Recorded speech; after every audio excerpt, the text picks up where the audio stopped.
pessoal, tudo bem com vocês? Eu sou a professora Fernanda e hoje eu vim aqui falar para vocês sobre tradução. O que é tradução? Tradução, gente, lembra que eu falei para vocês que o RNA mensageiro tem uma mensagem? Então, a tradução é a tradução da mensagem do RNA mensageiro. Nada mais é do que a produção de proteínas. As proteínas são extremamente importantes para a vida, de forma geral, né? São as principais determinantes da forma e da função biológica também. Então, nós temos proteínas estruturais e temos proteínas também que têm funções, como, por exemplo, algumas enzimas. As proteínas são formadas por aminoácidos. Lembra que eu falei, quando eu falei de estrutura de DNA, que o DNA era uma macromolécula formada por nucleotídeos? Dei até aquele exemplo do colarzinho de pérolas. Então, a proteína é a mesma coisa. Também é uma macromolécula composta por pequenas moléculazinhas que são chamadas de aminoácidos. Então, um conjunto de aminoácidos forma um polipeptídeo, que a gente chama, e esse polipeptídeo pode ser uma proteína, tá? Então, aqui é uma macromolécula composta por aminoácidos. E os aminoácidos que temos são de 20 tipos. E esses aminoácidos são conectados por ligações que nós chamamos de ligações peptídicas. Então, na tradução, a nossa célula vai pegar os aminoácidos e juntá-los na ordem correta e na quantidade correta através dessas ligações peptídicas para formar uma cadeia polipeptídica que pode funcionar como uma proteína. Esse é o processo que a gente vai ver nesse vídeo. Então aqui eu coloquei só para vocês terem uma ideia dos 20 aminoácidos que nós temos. Eles podem ser abreviados por 3 letras ou por uma, tanto faz. Geralmente a gente vê as 3 letras, tá? Não vou cobrar isso de vocês, tá, gente? Essa correspondência, isso eu acho que é mais para bioquímica. Aqui em genética eu não vou cobrar isso e nem isso daqui, tá? Mas eu quero que vocês tenham essa noção. Que a proteína, ela tem uma estrutura mesmo de formato. E esse formato da proteína é essencial para ela realizar a função dela de forma correta. Então a proteína, ela tem a estrutura primária, que é a cadeia de aminoácidos, tem a secundária, que pode ser beta-folha ou alfa-hélice, desculpa, estamos falando de DNA, né? Alfa-hélice ou beta-folha, e aí a gente tem a terciária e tem a quaternária quando tem muitas subunidades. Então, gente, esses dobramentos, vamos chamar assim, eles acontecem por causa de interações químicas entre esses aminoácidos. O que é que isso é importante?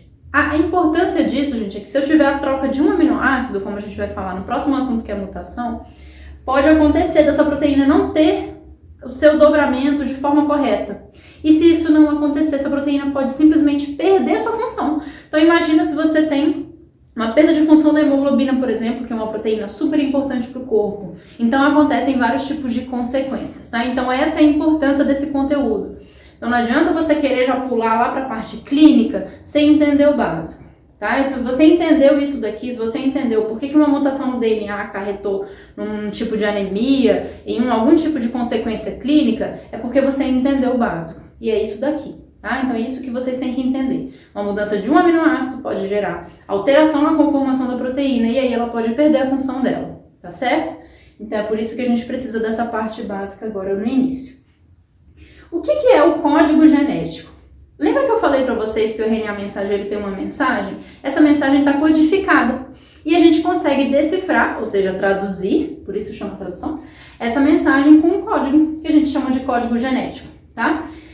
Eu fiz um vídeo, gente, específico só sobre código genético, tá? Eu acho que fica mais fácil para vocês olharem lá depois. Mas vamos fazer uma analogia que nós temos uma mensagem e essa mensagem é composta por uma frase. E essa frase tem palavras. Só que as palavras dessa frase são palavras sempre de 3 letras. E essas 3 letras, elas têm que ser lidas, só que não tem o espacinho, tá? O espaço que a gente coloca, né? Quando a gente clica na barra de espaço. Não tem. São sempre 3, 3, 3, 3, 3. Então, a célula sabe que de 3 em 3 eu tenho um aminoácido. Então, a gente vem com uma analogia que os nucleotídeos são as letras e as palavras são um conjunto de 3 nucleotídeos, que é o que a gente chama de códon. Então, cada códon significa um aminoácido, que é o conjunto de 3 nucleotídeos no RNA mensageiro. A gente já viu isso no vídeo de transcrição, ok? Então, a gente tem aqui, ó, 3, 3, 3, 3, aqui tá o DNA, tá, gente? 3, 3, 3, 3, aí isso é transcrito em RNA e depois vai ser traduzido em aminoácidos. Então, aqui a gente tem uma sequência de aminoácidos que foi traduzida do RNA feito por essa sequência de DNA aqui, que no caso é o gene. Tá? Então veja o vídeo de transcrição se você não lembra. Então uma analogia que eu gosto de fazer é com essa frase. Lia ama celular. Isso é uma frase com sentido completo, palavras de 3 letras. Certo? Se eu começar a ler do I, o que vai acontecer? I, A, mas, eu, não faz sentido nenhum. Se eu começar a ler do A, piorou, né? Nem sei ler isso. Então não tem sentido. Então existe a ordem correta, onde o ribossomo, no caso, deve começar a leitura dessa mensagem, tá? E esse início é um códon específico que a gente chama de códon de iniciação. Então esse reconhecimento é importante para o processo de tradução. Esse local, gente, onde começa a leitura, a gente chama de matriz de leitura. Então a matriz de leitura aqui está correta. Nesses 2 casos, a matriz de leitura está errada. Tudo bem? Então é importante que a matriz de leitura esteja funcionando de forma correta, né? Que ela ocorra no local certo para a gente ter os aminoácidos corretos em sua ordem correta. Então aqui é o código genético. Vou colocar o link aqui para vocês assistirem esse vídeo, tá? É o próximo vídeo. Vou ensinar vocês a ler essa tabela, que é a correspondência dos códons com os aminoácidos, um vídeo separado, tá? A gente vai fazer isso lá. Quero focar aqui no processo. Então, a gente tem 64 códons e 3 códons são stop códons, que é onde para a tradução. Então, esse código genético é a correspondência de um códon, ou seja, 3 nucleotídeos, né? Aquelas 3 bases que a gente representa na tabela, correspondem a um aminoácido. E uma coisa também interessante é que ele é degenerado ou redundante. O que isso significa? Significa, gente, voltando aqui, que eu tenho muitos códons, muitas vezes, para o mesmo aminoácido. Isso me dá como se fosse uma margem de erro, tá? Se tiver alguma mutação, eu posso ter uma mutação que troca a base, mas às vezes o aminoácido ele continua o mesmo. A gente vai ver no próximo assunto que é a mutação, tá bom? Então eu tenho vários códons codificando o mesmo aminoácido. E o processo como é que ocorre? Então eu já tinha falado para vocês que o mensageiro tem a mensagem que tem a ordem dos aminoácidos corretos, o transportador transporta o aminoácido que o RNA mensageiro está mandando e o RNA ribossômico compõe o ribossomo, que é o local onde vai acontecer a produção de proteínas.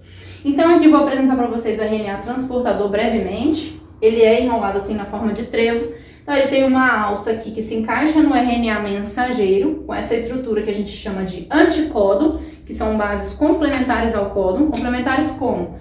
Com aquele código AUCG, tá? Então sempre que tiver um A do RNA mensageiro, o anticódon vai ser U. E aí ele se encaixa, e quando ele se encaixa, ele leva o aminoácido correspondente.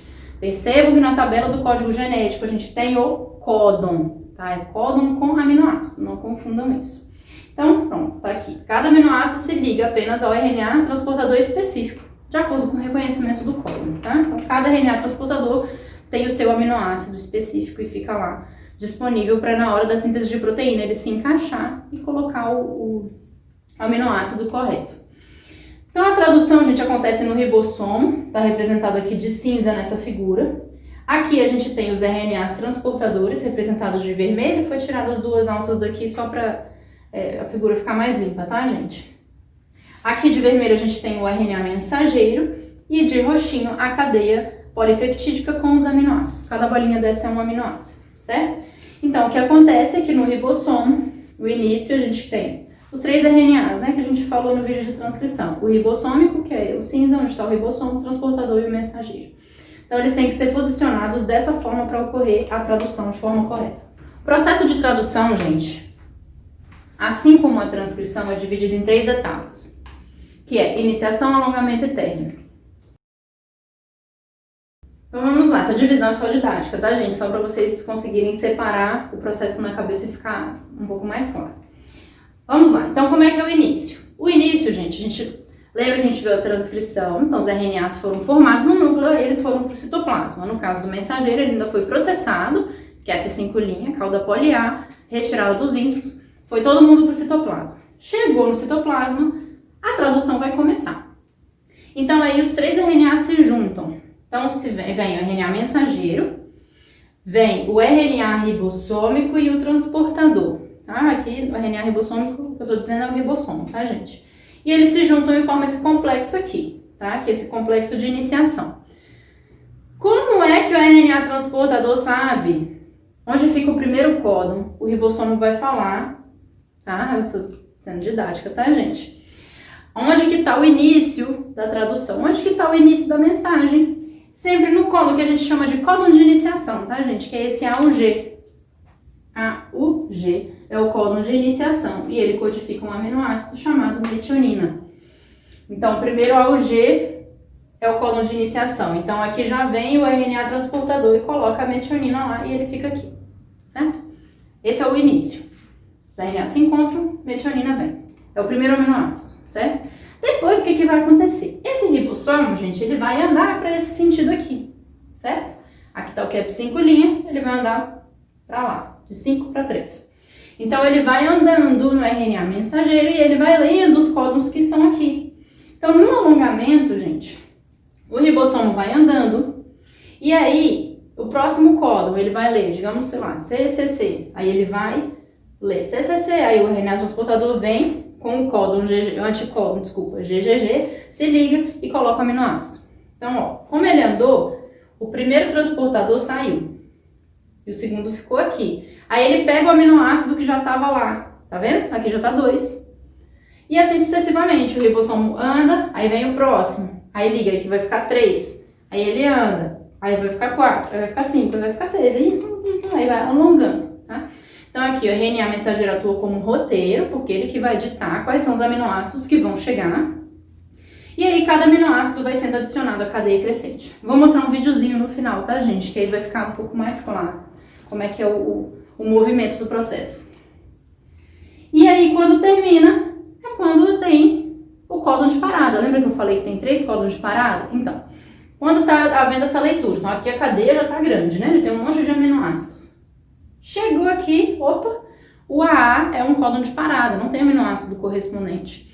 Então, o que vai acontecer? Ao invés de vir um RNA transportador com aminoácido, vai vir uma proteína, que é chamada de fator de liberação. Esse fator de liberação vai se encaixar no códon de parada e o processo vai ser finalizado. Então, os RNAs transportadores vão ser liberados, o ribossomo vai ser liberado também, aí as duas subunidades vão se separar e a cadeia polipeptídica está pronta. Então, ela vai sair, vai ficar lá no citoplasma e aí sim ela vai assumir a conformação tridimensional dela e vai ser direcionada para onde ela tem que realizar a sua função, seja para a membrana, seja para o núcleo, seja para onde for. Cada proteína tem sua função. Então, o término acontece quando chega em um códon de parada. Então, o processo é assim, gente, mais ou menos assim que acontece, tá? Deixa eu mostrar para vocês em movimento, que eu acho que fica mais fácil para compreensão.